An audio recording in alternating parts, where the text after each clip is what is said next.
Analisando o contexto. Marcados antes de nascer. A verdade que ninguém conta. Hoje se reconhece que os traumas vividos por uma mãe durante a gestação podem impactar o bebê ainda no ventre. Nesse período, a criança é sensível às emoções maternas, algumas positivas, mas outras negativas, decorrentes das circunstâncias enfrentadas pela mãe. Quando inserido em um ambiente hostil, o bebê pode ser afetado tanto física quanto emocionalmente. Situações de rejeição, falta de afeto ou conflitos familiares, vindos da própria mãe, do pai ou de pessoas próximas, podem transmitir à criança a sensação de não ser desejada ou de ser um peso. Essas experiências tendem a ficar registradas no subconsciente e, no futuro, podem contribuir para o desenvolvimento de sentimentos como amargura, tristeza profunda ou até comportamentos destrutivos. Estudos também indicam que o bebê, ainda no ventre, reage ao cuidado, ao afeto e à rejeição, demonstrando sensibilidade ao ambiente ao seu redor. Trata-se de um ser vulnerável, totalmente dependente, sem meios de se defender. Na vida adulta, esses impactos iniciais podem se manifestar em diferentes aspectos emocionais e comportamentais, refletindo experiências que, de alguma forma, já estavam presentes desde o início da vida. As leis que favorecem o aborto, especialmente promovidas por governos de esquerda, buscam, de diversas formas, legitimar essa prática. Pessoas que vivenciaram a rejeição ainda no ventre materno carregam, em sua essência, marcas profundas dessa experiência. Muitas vezes, manifestam comportamentos que nem elas mesmas conseguem compreender. São mais suscetíveis à depressão, à insatisfação constante, enfrentam dificuldades nos relacionamentos e, em geral, sentem-se solitárias, incompreendidas e de difícil convivência. Diante disso, surge a pergunta: onde encontrar respostas para tantos questionamentos?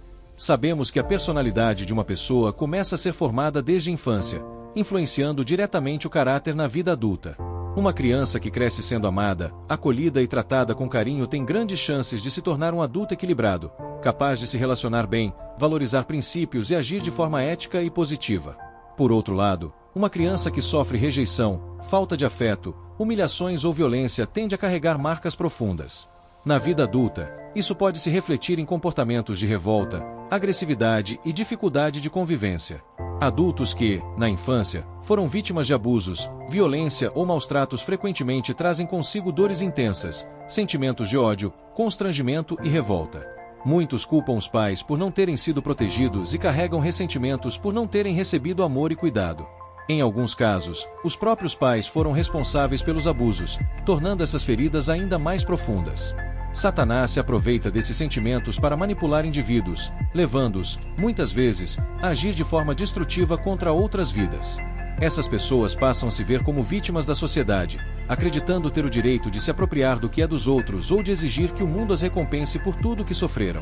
Quantas pessoas, hoje, vivem frustradas por causa das ofensas e maldades que receberam? Muitas não conseguem esquecer nem perdoar aqueles que as feriram. Carregam essas lembranças por toda a vida e, mesmo na velhice, ainda revivem esses acontecimentos, permitindo que criem raízes profundas em seus corações.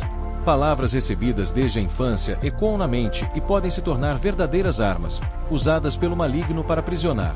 Assim, algumas pessoas permanecem escravas dessas memórias, que abriram feridas profundas em suas almas.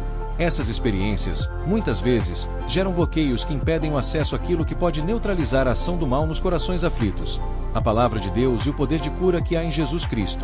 A própria ciência reconhece que a falta de perdão, a amargura, o rancor e o ódio causam danos significativos à vida humana. Muito antes disso, a palavra de Deus já alertava sobre esses sentimentos destrutivos, que, em muitos casos, começam a ser formados ainda durante a gestação. Com o tempo, essas lembranças podem se transformar em fortalezas que dificultam a compreensão e a aceitação do Evangelho do Reino de Deus. No entanto, Jesus sempre ensinou que aqueles que desejam segui-lo precisam aprender a perdoar aqueles que os feriram. A própria neurociência chegou à seguinte conclusão: que uma das formas da pessoa encontrar a paz em suas vidas é através do perdão com libertação química. Enquanto você guarda rancor, o seu corpo vive inundado de cortisol e adrenalina, que faz adoecer as suas células e trava sua prosperidade. Perdoar é algo que libera aquele que o ofendeu e com isso seu corpo biologicamente para de se envenenar. Quando o ato do perdão é acionado, faz com que a pessoa se liberte do seu passado, encontrando a paz e abrindo seu coração ao Senhor Jesus. Devemos ter consciência de que toda destruição promovida por Satanás na vida de muitas pessoas tem um antídoto. Foi para isso que o Filho de Deus se manifestou, para isso se manifestou o Filho de Deus, para destruir as obras do diabo. Diante disso, qual é o contra-ataque para essas situações? O primeiro passo é o reconhecimento. A pessoa precisa admitir seus erros e arrepender-se sinceramente de tudo o que fez de errado. É necessário também pedir perdão àqueles que foram feridos. Esse reconhecimento é fundamental para começar a neutralizar as armas do inimigo, como o ódio, o ressentimento, a amargura e a falta de perdão.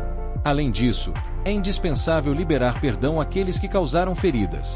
Devemos pedir ao Espírito Santo que gere em nosso coração um perdão verdadeiro e um amor genuíno. É Ele quem nos auxilia nessa jornada, nosso mestre, guia e consolador, aquele que nos levanta nos momentos difíceis e nos fortalece para continuar.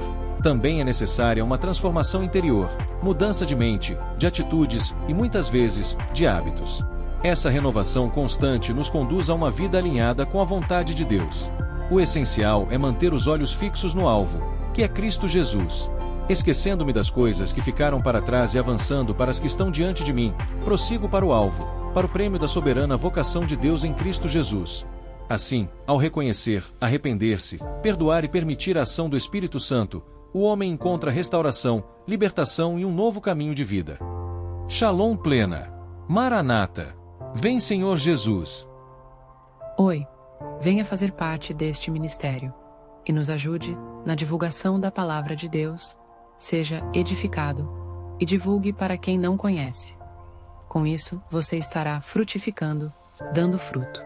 Inscreva-se neste canal, dê o like, compartilhe e comente.